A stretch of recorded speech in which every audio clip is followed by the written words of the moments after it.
नमस्कार।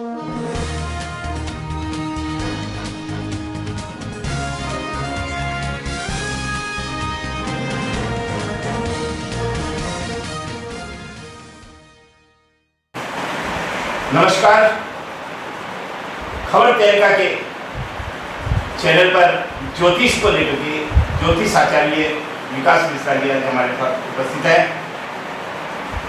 रक्षाबंधन के खास पर्व को लेकर किस तरीके से किस समय में मनाया जाता है और इसके क्या पौराणिक कथाएं हैं, या जो भद्रा का जो काल है वो किस तरीके से आता है और क्या इसका परंपरा है। खास प्रोग्राम के लिए हमारे साथ शेखावाटी के आचार्य ज्योतिष आचार्य विकास मिश्रा उपस्थित हैं। सभी दर्शकों को मैं आचार्य विकास मिश्र सादर नमस्कार करता हूं, प्रणाम करता हूं। रक्षाबंधन जो कि अपने आप में मूल में ही समझ में आ रहा है कि शब्द का अर्थ क्या है। बंधन नाम है बांधने का और रक्षा नाम है पूर्ण रूप से सुरक्षा करने का।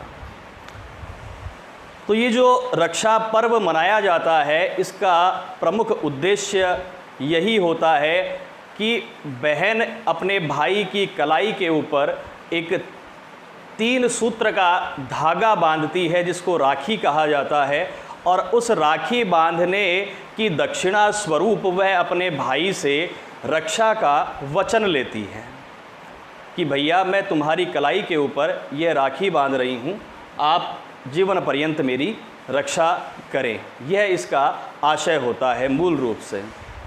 अब आते हैं अपने सनातन धर्म की तरफ कि ये त्यौहार मनाया क्यों जाता है, कहाँ से इसकी परंपरा शुरू हुई और किस प्रकार से इसमें भद्रा का आवागमन होता है। इन सारी चीज़ों के ऊपर अपन चर्चा करते हैं इस प्रोग्राम में।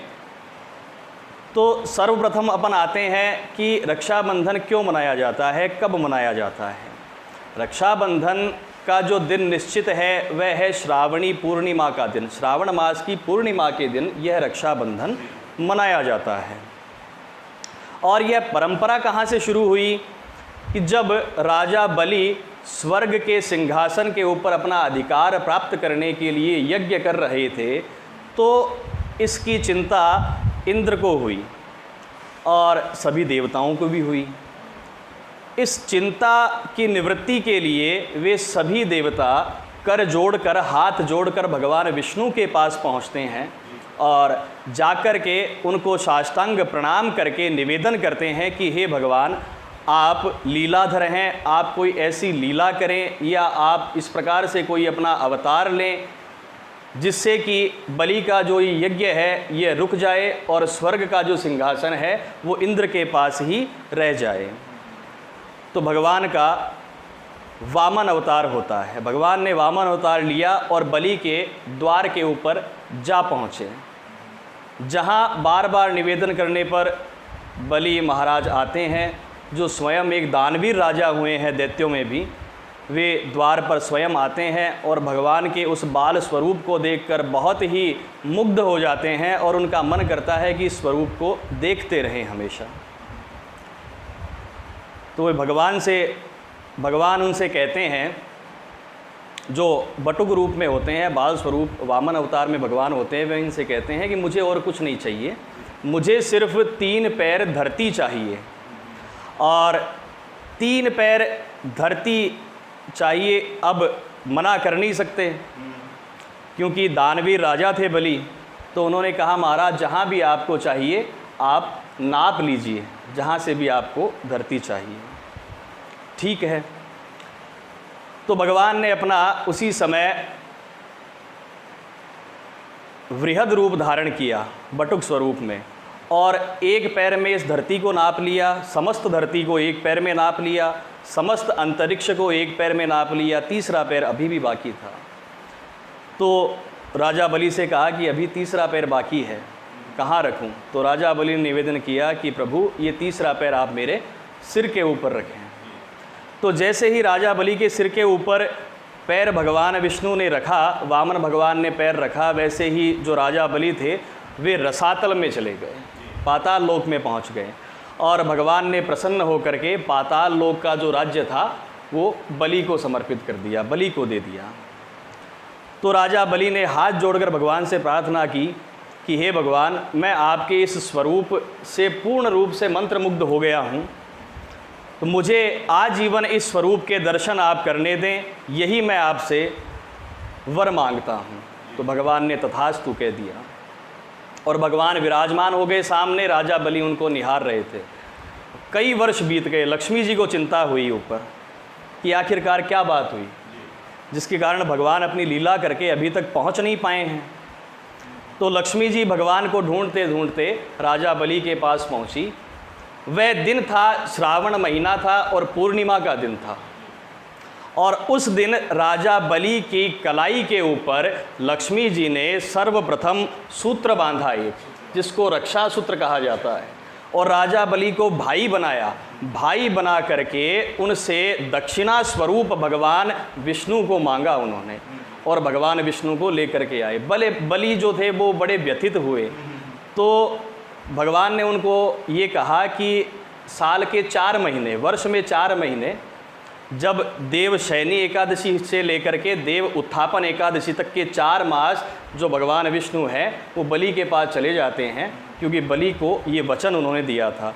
तो सर्वप्रथम रक्षा सूत्र लक्ष्मी जी ने राजा बलि की कलाई के ऊपर बांधा। श्रावण मास की पूर्णिमा का दिन था, तब से यह रक्षाबंधन की परंपरा शुरू हुई। इस वर्ष जो है यह त्यौहार 3 अगस्त 2020 यानी कि सोमवार को मनाया जाना है। सोमवार को पूर्णिमा है श्रावण मास की। और अब आता है इसमें एक भद्रा का जो बिंदु है। भद्रा के बिंदु के स्वरूप ये है कि भद्रा कौन थी। भद्रा राजा सूर्य की पुत्री और शनि की बहन थी। वैसे तो भद्र शब्द का अर्थ होता है कल्याण और भद्रा का अर्थ होता है कल्याण करने वाली, लेकिन इनके जो गुण थे वो पूर्णतः नाम के विपरीत थे। तो ब्रह्मा जी ने इसके स्वभाव को देखते हुए जो पंचांग के मुख्य 5 अंग होते हैं, जिसमें 5वां अंग है कर्ण, उस कर्ण में जो विष्टिकरण है उसमें भद्रा को स्थान दिया। हाँ, कि विष्टिकरण जब भी आएगा उस समय भद्रा का वास होगा। और भद्रा 3 लोकों में अनवरत रूप से घूमती रहती है। मुख्य रूप से चंद्रमा जब कर्क, सिंह, कुंभ और मीन राशि में होता है तब भद्रा का निवास पृथ्वी लोक पर माना जाता है। और शास्त्रों में ये कहा गया है कि मृत्युलोके स्थिता भद्रा सर्वकार्या विनाशिनी, कि इस पृथ्वी लोक के ऊपर अगर भद्रा का निवास होता है तो सभी कार्यों की विनाशिनी होती है। तो भद्रा में कोई भी मांगलिक कार्य, कोई भी शुभ कार्य नहीं किया जाता है, क्योंकि भद्रा में एक बार रक्षाबंधन मन चुका है। जो रावण की बहन थी शूर्पणखा, उसने रावण को भद्रा के समय में ही राखी बांधी थी। इसलिए जो परिणाम है वो अपन सबके सामने है। दशानन का समूल विनाश हो गया। ये जो अब जो 3 अगस्त को जो रक्षाबंधन का त्योहार आ रहा है, जी, इसमें किस तरीके से तो भद्रा काल का समापन होगा, जी, समाप्ति का समय, जी, प्लस जो भाई बहन हैं वो अपनी रक्षा का पर्व किस समय पे मनाएंगे? जी बिल्कुल। इस संदर्भ में मैं आपको बताता हूँ कि इस बार जो भद्रा का काल रहेगा वो 9:25 तक का रहेगा। कई जगह ये 9:30 बजे तक भी है, कई जगह 9:28 तक भी है। तो अपन इसको अपने इंडियन स्टैंडर्ड टाइम में इसको अपन 9:30 बजे तक का मानते हैं कि 9:30 बजे तक का जो काल है वो भद्रा काल रहेगा। उसमें राखी बांधना, जो अपने परंपरा में जिसको अपन सूण जिमाना कहते हैं, ये सब चीज़ें भद्रा काल के उपरांत ही हो पाएगी। 9:30 बजे बाद में भद्रा काल निवृत्त हो जाएगा। 9:30 बजे उसके बाद में कई शुभ मुहूर्त बनते हैं।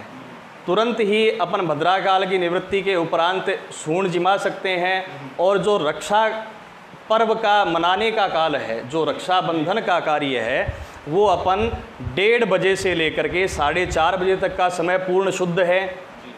और उसके बाद में सूर्यास्त उपरांत 7:30 बजे से लेकर के 9:30 बजे तक का समय जो है ये शुद्ध है, ये पूर्ण शुद्ध काल है। इसमें रक्षा पर्व अपन पूर्ण आनंद के साथ में और मनाएंगे। आचार्य जी, एक ही विशेष था कि अब की बार जिस तरीके से रक्षाबंधन आ गया जी, बाकी और भी त्योहार जो अपने हिंदू संस्कृति के हिसाब से मनाए जाते हैं, वो सभी एक कोरोना काल जो चल रहा है जी, इसको लेकर के अपन किस तरीके का भाई बहनों को एक संदेश देना चाहते हैं? जी। कोरोना काल को लेकर के मैं संदेश ये दूंगा कि कोरोना की जो सरकार द्वारा बनाई गई गाइडलाइंस हैं जी, उनको पूर्ण रूप से आप उनका परिपालन करें। जो एक सोशल डिस्टेंसिंग है वो आराम से आप कम से कम 3 से 4 फिट की 5 फिट की दूरी रखें। और रक्षा का जो पर्व अपन मनाते हैं तो उससे पहले आप जो है अपने हाथ में किसी भी प्रकार का कोई वायरस ना रहे तो आप सैनिटाइज़र का प्रयोग करें। जो मास्क आपको बताया गया है, मास्क आप पहन के रखें, जिससे कि अगर वायरस भी हो तो वो एक दूसरे में ट्रांसफ़र नहीं हो सके। क्योंकि सीधी सी बात है, बहनें भाई के पास जाएगी या भाई बहन के पास आएंगे तो कहीं ना कहीं वो यात्रा कर्म करके आएंगे। बिल्कुल। तो उस यात्रा कर्म में अपन पूर्ण सावधानी तो रखते हैं, लेकिन कई बार किस चीज़ में क्या है अपन इसको जान नहीं पाते हैं। तो कहीं अनजाने में कोई चीज़ स्पर्श भी अपने से हो जाती है तो उससे अगर कोई वायरस अपनी बॉडी में आ जाता है तो वो ना रहे, इसके लिए सैनिटाइज़र का प्रयोग भी करें और मास्क का प्रयोग भी करें और उचित जो दूरी है वो बना करके और उसके बाद में ये रक्षा पर्व का कार्य जो है वो संपादित करें। ये थे हमारे साथ ज्योतिष आचार्य, जिन्होंने बताया कि अब की बार जो रक्षाबंधन का पर्व आ रहा है, कोरोना काल का समय चल रहा है, इसमें किस तरीके से मनाना चाहिए। भद्रा काल का जो समय था उसको भी विस्तार से बताया गया है। अगले प्रोग्राम में, ज्योतिष के प्रोग्राम में एक नई जानकारी के साथ फिर मुलाकात करेंगे। नमस्कार। नमस्कार।